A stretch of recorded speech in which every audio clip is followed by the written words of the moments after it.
So the Gibeonite deception. Things are not always what they seem. On the computer I found these things where if you were just to listen to the name of them, it would maybe give you a wrong impression of what they are. For example, I knew this one myself, but a sweetbread is not actually bread, is it? You'd be very disappointed if you ordered some fried sweetbreads and you were expecting a nice piece of fried bread, because a sweetbread is actually the pancreas or the thymus gland from a cow or a calf or a lamb. So you'd be disappointed, wouldn't you? You'd be disappointed. A banana tree, it tells me here, is not even a tree. It's a herb. So if you thought you'd get yourself a nice tree, a banana tree is actually a herb. A jackrabbit is not a rabbit. It's a hare. I have no idea. That's what they tell me here.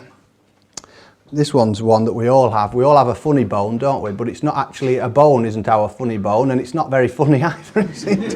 It's not very funny either.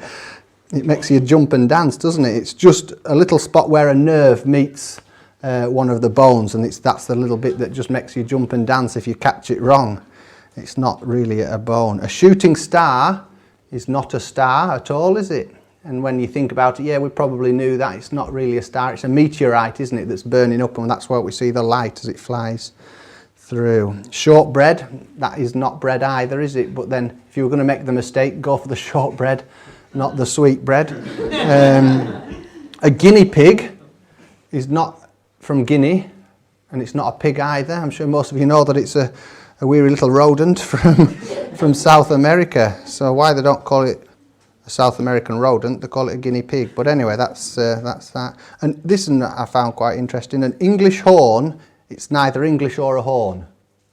It's an instrument. I remember it from school vaguely for some unknown reason. It's actually French, and it's an oboe. This is one especially for Mr. Curnow, a koala bear, which I don't think they're really officially called koala bears, are they? You just call them a koala, really. But anyway, a koala bear isn't a bear, is it? It's a marsupial. That's a marsupial. A silkworm is not a worm, but a caterpillar. A Douglas fir is not a fir, it's a pine. A peanut is not a nut. I didn't know this one. A peanut is not a nut, it's a legume. What's a legume? I have no idea. Legume, it's something to do with vegetables, I thought, but I didn't think a peanut was a vegetable either. A prairie dog is not a dog, it's another rat. A horned toad is not a toad, it's a lizard. Lead pencils don't have lead in them anymore. Whether they ever did, I don't know. It's graphite. And a firefly is not a fly, it's a beetle. So that's all sorts of things that aren't what they appear to be. They aren't what they appear to be. And these Gibeonites, they were very deceiving, weren't they? They came across as one thing when they were quite definitely another. The Gibeonites, they knew what was coming. They'd heard what was going to happen. They knew, it says, that they knew that God had promised them the land and that they had to wipe out the entire of the inhabitants. They knew what was coming, so they set out to deceive, to trick the children of Israel. They dressed up, it says, in some old clothes. They got some old clothes. They got some old food, and they got some worn out sandals and some worn out wineskins. So it looked like they'd travelled a long way when really they'd just come from round the corner. And it made me think of, obviously none of us here are like this, but for some farmers, I'm told on Farm Assurance Day, they try to make it look like they know what they're doing. You know, it's a bit of a deception really. You know, they maybe move the antibiotics bottles out of the dairy that are usually on the side and they put them in the cupboard where they're supposed to be. And when the farm assurance man asks, is there a cubicle? Is there a cow for every cubicle? You can say yes, there is a cow for every cubicle. He just thankfully didn't ask if there was a cubicle for every cow, because that's not always the case. So it's with farm assurance, it's about making sure it looks right and it sounds right. And this is what the Gibeonites were doing, weren't they? They were making sure it looked like they'd come a long way, and when the questions were asked, they gave the right answers so it looked like they'd come a long way. They had to look the right way and say the right things. But in verse 7 of our reading, but the men of Israel said to the Hivites, but perhaps you live near us. How then can we make a treaty with you?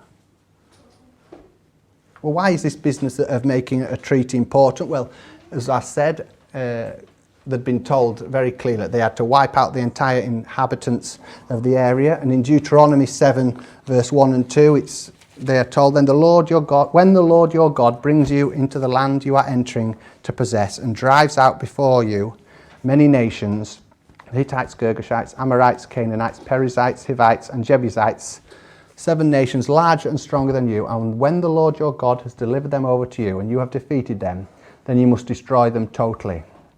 Make no treaty with them and show them no mercy. So you see, these elders, these Joshua and the wiser, older men of Israel, they knew that part of the story. They knew what they were supposed to do. So that's why they asked that question there in verse 7. Who are you and where do you come from? How then can we make a treaty with you? Perhaps you live near us. Perhaps you live near us. So this is important stuff. This is a direct command from God to them. It's a direct command to them that they don't make treaties with people who live in the area. You see, the Israelites knew what they should do. They knew, and they were thinking about it. They asked the question. It reminded me of a little chorus that we used to sing in Sunday school, still do. It's, oh, be careful, little eyes, what you see, and oh, be careful, little ears, what you hear. They're 2 parts of that verse, you see. The problem was with the Israelites, their eyes were telling them that these people had travelled a long way. Their ears were telling them that these people had travelled a long way. Their eyes and their ears were telling them that they'd come from a long, long way away.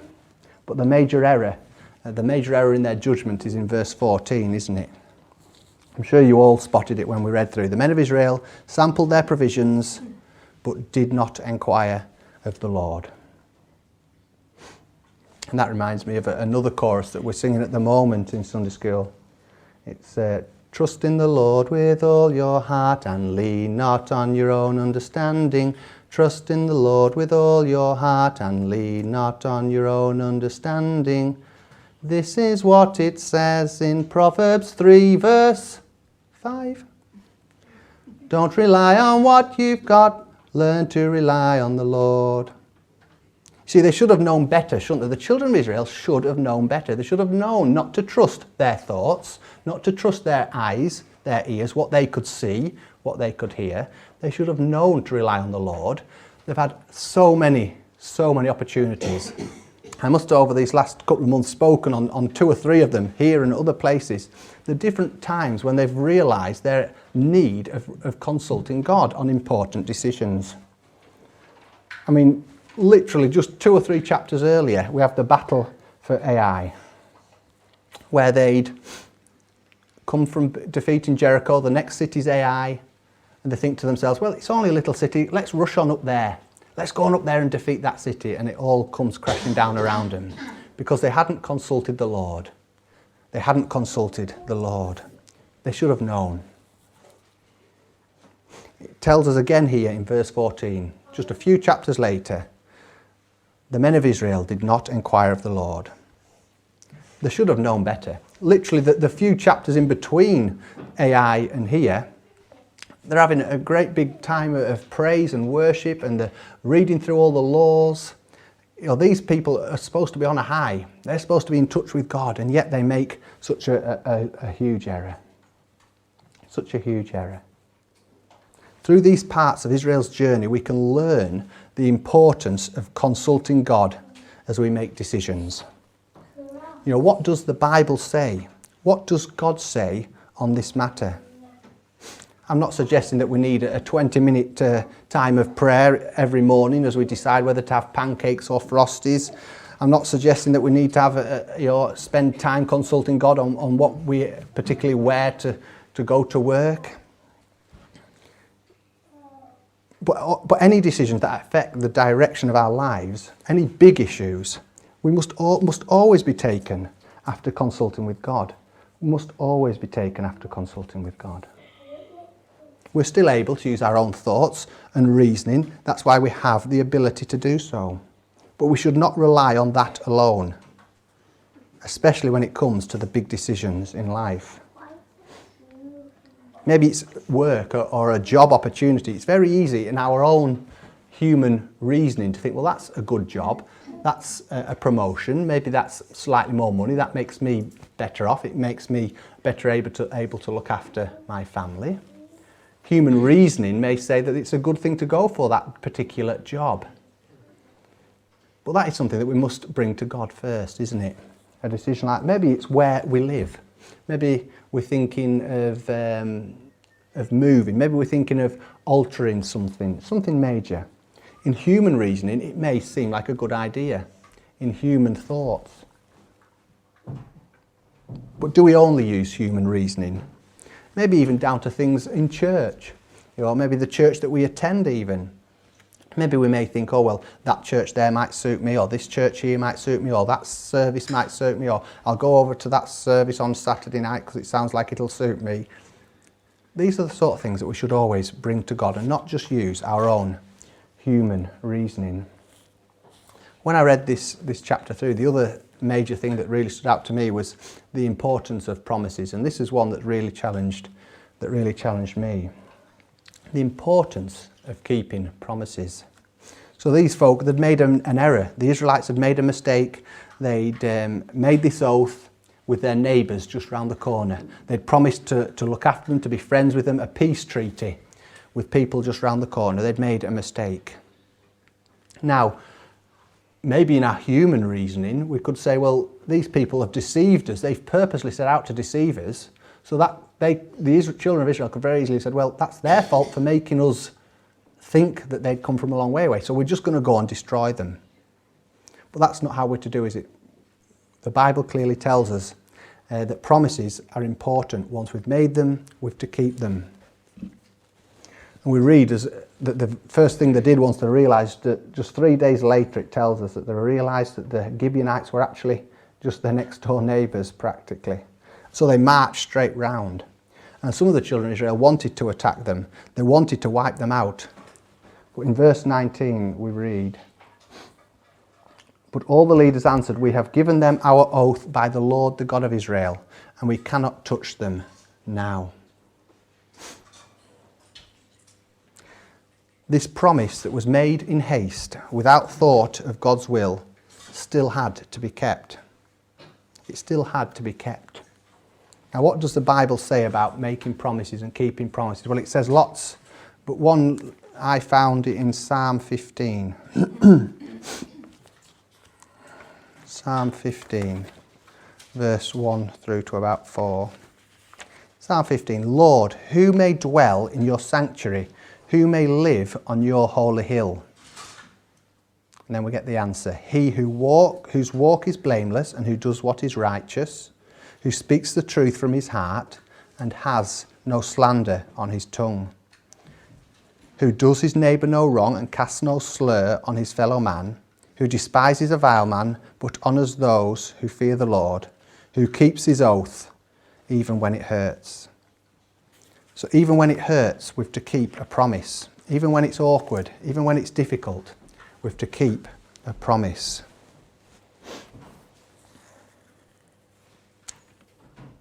This would hurt the Israelites, keeping this promise. It would hurt them, for one, because they'd been duped, they'd been deceived. It made them look silly, it made them look daft.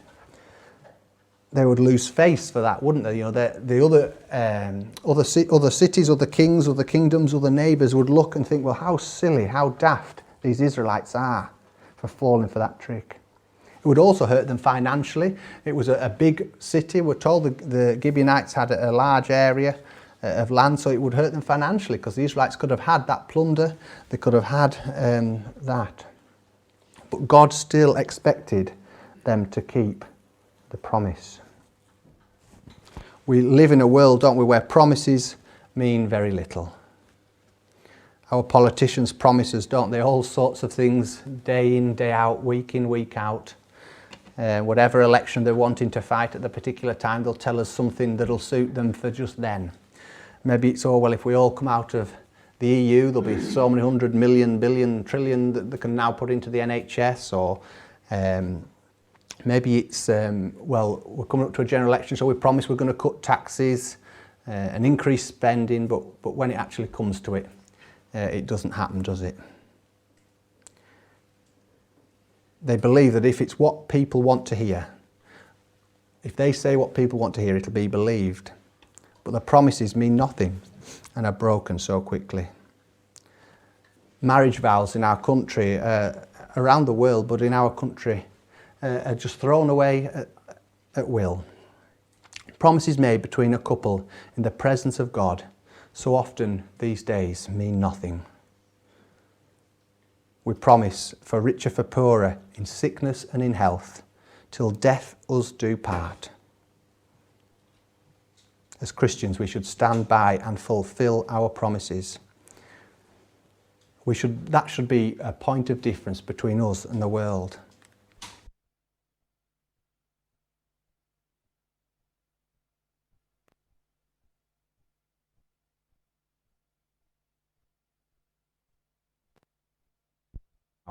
A point of difference, something that makes us stand out from the crowd. As Christians, one of the things that can make us really stand out from the crowd is by being people who keep our promises in a world where promises are thrown. If Christian people would stand by and fulfill their promises, what a way that would be to make a difference. What a way that would be to stand out from the crowd. We make all sorts of promises, don't we? At dedication services, we promise as a congregation, we promise, don't we, to support the family, to pray for the family who's at the front of church here as they seek to bring up their children. As a parent myself, I made promises to be an example and to pray for and to do my best to bring up my child in a way that she may be able to come to know the Lord as her own personal saviour one day. That's a promise that we make. But do we fulfil those promises? What a difference we could make if we stuck to the promises we had made. The Bible's very clear, isn't it? It tells us it's far better not to make a promise at all than to make one and then to break it. But then another of the things that you see from large parts of the Bible, but especially as I've been looking through this journey of the children of Israel, is the fact that God can use mistakes and failures for good. God can use mistakes and failures for good. We read in the next chapter, in chapter 10, that God used the mistake that the children of Israel had made. He used that to help them to defeat 5 kings and their armies. Another of the 5 kings that had to be defeated in the area. These 5 kings got together. The king of Jerusalem, he was the orchestrator of it, and he got together. It says he'd heard about what had happened to Jericho and Ai, and he'd heard about the Gibeonites' treaty. And he formed a large army with these other 4 kings and went to attack the Gibeonites. And so they sent word to Joshua and said to Joshua, look, we're being attacked, come and help us. So Joshua, it says, marched with his men. And long story into a fairly short story, they defeated these 5 kings. Now that was made life so much easier, really, for Joshua and the children of Israel. They didn't have to go to each of these kingdoms individually. They didn't have the hassle or the struggles or the problems of fortified cities. They could just go and defeat them all in one go. All done, all in one place, all at one time. Those 5 kings didn't have any home advantage. They were out in the open. See, the Lord used that original mistake of making that treaty to be a blessing to the children of Israel. Once the children of Israel had stood by that mistake, had stood by that issue, had stood by that promise that they'd made, the mistakes we make frustrate us and even embarrass us, especially where we failed to consult the Lord and have rushed ahead. But it's comforting to know that for the committed believer, no mistake is final. God can use those to accomplish his will. This is obviously no excuse for rushing in making mistakes, but it is an encouragement for when we do. So as we close, we've to remember, haven't we, not to use just our human reasoning, but to remember to always consult with God in the big decisions of life. Trust in the Lord with all your heart and lean not on your own understanding. In all your ways acknowledge him, and he shall direct your paths. Number 2, it's the importance of keeping promises and the fact that that can be a point of difference for us as Christians. We read there in Psalm, he who keeps an oath even when it hurts and does not change their mind. And then thirdly, we know from our own experience, as well as the account of the Israelites, that God can still work through our mistakes and failings. The issues will still have consequences, but God can still work out his will through them.